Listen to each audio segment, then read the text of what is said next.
What's good, and welcome to another episode of Theo's Tailgate. For episode 29, we're going to have on a speedy receiver, Jahmil Perryman, who put up some serious numbers as a dual threat quarterback at McKeesport High School. Last year, he put up over 3,000 all-purpose yards during his redshirt freshman year with the Red Flashers. St. Francis recently made headlines, though, as they beat Kent State last year, and their hoop team also made it to March Madness. But despite this, they will be making the drop down to Division III. Without any further ado, though, let's jump into it with Jahmil. He just moved to quarterback this year, running our offense. Usually most of our quarterbacks have run it since the 7th grade. Jahmil was able to pick it up in a matter of months. He's still growing, but he also has rushed for 1,000 yards, has around 16 touchdowns, and has been kind of the engine behind our offense this season. Our Western Pennsylvania rival back in Mercyhurst, who the Flash will play to close out the 2024 regular season on November 23rd. To the house for the score, Millie. All right, so we got Jahmil here, speedy receiver from St. Francis University. How's the summer been treating you, bro? Been good. Boys been here in the field, you feel me, getting the time to spend with my family, getting to find myself, be myself again. Everything cool. You've been working on anything specifically over the summer, though, at the field? Yeah, I want to get my core right, and I want to finish at the top of the route better. I just want to burst out of my route. I want to get my core right so I could move around better, make sure people can't knock me off my pivot. And if I do fall off, I might able to bounce back.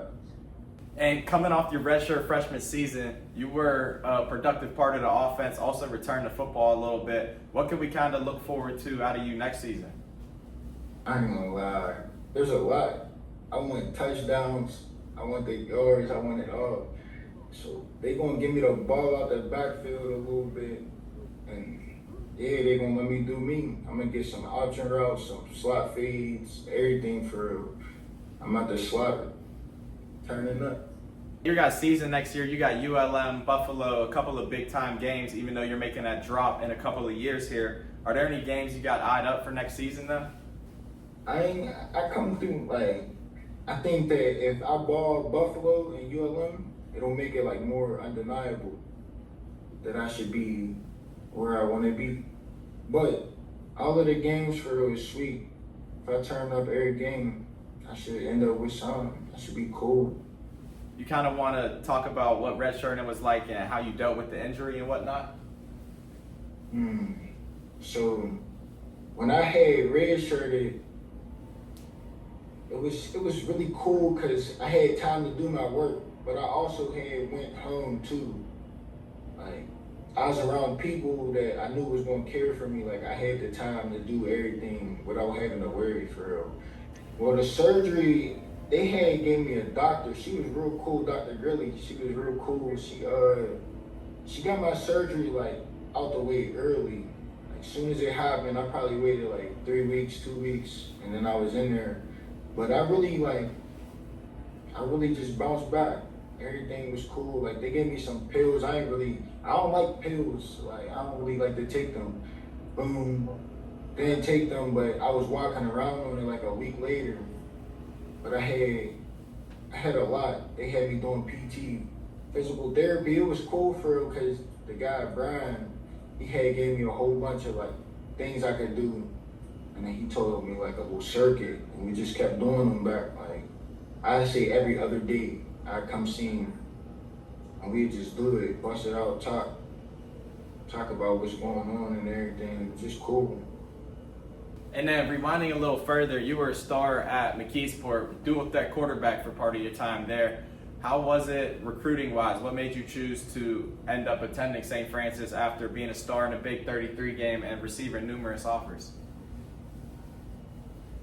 It's weird for real because at high school, everybody wasn't playing in a specific position because the offense we ran. So there wasn't a normal set where the quarterback would just throw the ball out the gun or something, or say we need 2 running backs. There's no dual side sidecars. So every time, most of the schools, they wanted me for defense for real. only select few wanted me on offense, but like they had me labeled as an athlete. Choosing St. Francis, it was crazy because I was actually liking, like, I liked Army for real. Like, I was going to go to a service school, and I was going to play out Army, but by the time the SATs and everything came, it was like they said that they was full and everything, so that was over with. So I ended up recruiting late, like, I ended up signing late and everything, and it was just that from there. Coach P had hit me. He was like, yeah, we'd love to have you here, have me on a visit, like, right after that. And boom, I was committed. And at McKeesport, you guys run that unique style offense. How do you kind of feel about that?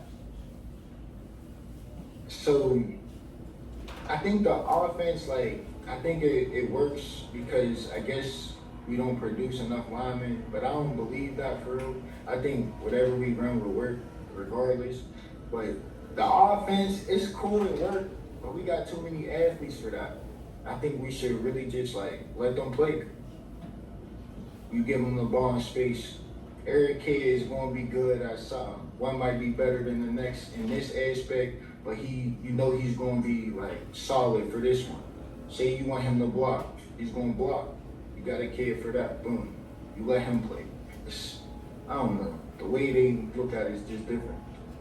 And speaking of blocking, that offense probably put a blocking mentality into your mind. You had a few big blocks last year, you caught a couple of bodies. Is blocking something that you take pride in? Yeah, ever since a kid for real, like, so in Little League, we had some stars, like we all could run the ball. So it was like, if you don't block, you're not getting the ball. Whoever block get the touches. That's what, like, since a kid, we all used to do that. Like, we all had the mentality. So yeah, you got to be physical for the offense to work too. You got to make sure that you seal the end. Make sure you go get that Mike Backer, the Sam, whoever's in the gap. You just move them. So I just think you need to move whoever because your boy would do the same for you. What would you say is the strongest part of your game, bro, in terms of speed, physicality, awareness, blocking, jack of all trades? I ain't gonna lie. See, I like the jack of all trades part, but I really just play at my own pace. Like, everything just moves slower. I feel that. How did spring ball treat you, bro? On spring ball, it was great. I ain't gonna lie. I like the team. I think we got, like, our team's young for sure, but we got some ballers. Spring was cool though. Really. And during spring ball, or maybe a little bit before, you guys made national news for dropping to D3 in a few years here after beating Kent State. Your basketball team made March Madness. How did you guys on the team kind of find out about that, and what was that kind of like around campus? You know, that's really weird because, like, you would expect them to bring all the athletes to, like, one building, say an auditorium or something. Like, you would expect that, but we woke up, we went to class, we thought it was a normal day, we lifting and everything. So boom, I was in the lunchroom, like the cafe at the time, and they emailed us, like, talking about we're going to D3, and then boom. But we found out like 30 minutes before through Instagram and all that, because all the big stream TV and everything is posting it. Like, New York Times posted it, that's crazy. Sports Illustrated, everybody was posting it. But they told us through an email. They didn't even, like, have the decency to bring us into one room. Yeah, that is kind of crazy. But even with that being said, next season you guys kind of still have the same schedule playing at the D1 level, right? Yeah, for sure. They said that it's going to go into effect 2026. So our schedule's still the same. It's lined up. I like it. So you guys still have a lot of skill on the roster then. Is there anybody else off the top of your head that we can look out for next year in that receiver room? For sure. So look, we got Manny. He's nice. He a freshman. He fresh out of Baltimore. So Manny, we got Denzel. Denzel, my boy, he was there last year with me. So Denzel, he is stepper. For real, all of us. Cam Chisholm, he's hard. He's from PA. My boy Bobby Cameron, Dang, off the top of my head, I think Washington, he said. Washington. But yeah, Manny, Denzel, Cam, and Bobby.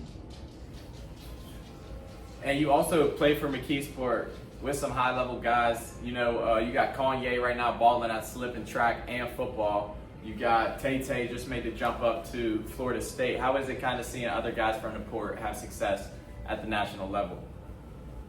I love to see it.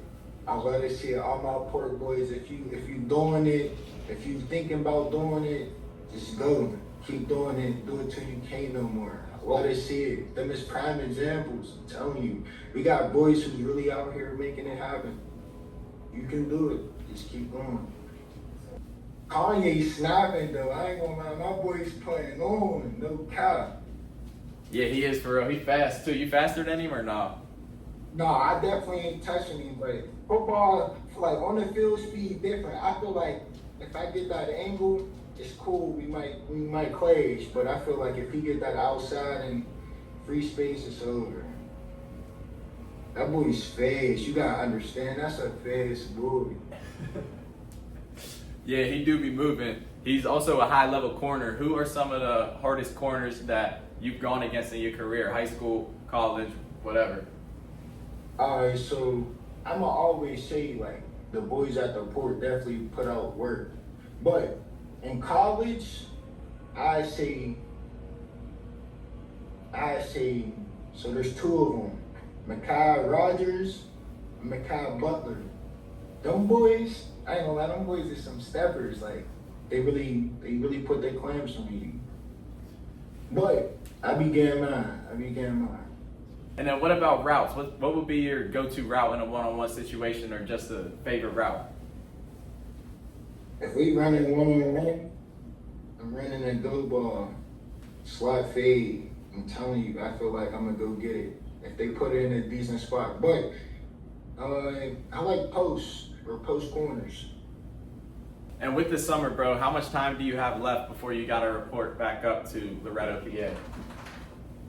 I gotta go back on the 15th of June, so I'm gonna be back up there real soon. I think, what's today, like the 18th? Yeah, today's the 16th, bro. Oh, it's the 16th, so about a month. I'm gonna make sure I get everything done. Everything I need or want to do. Hey, bro, stop grabbing this. What about, how does the food compare to McKeesport? McKeesport got better food than Loretto? The food in the port is like regular cafeteria food. Up there, they try to make it like a buffet, but the food got after effects. Like, it's just bad. Yeah. And then what about cooking? Do you cook yourself? Oh yeah, I could cook a little something. I ain't really the type to throw down all crazy, but whatever I like, I can make. I know that. So what would you be bringing to the tailgate then, bro? If I was at the tailgate, I'm bringing a buffalo chicken dip. All right, say less. You invited, bro, and I definitely appreciate you getting with me. I appreciate you having me, my boy.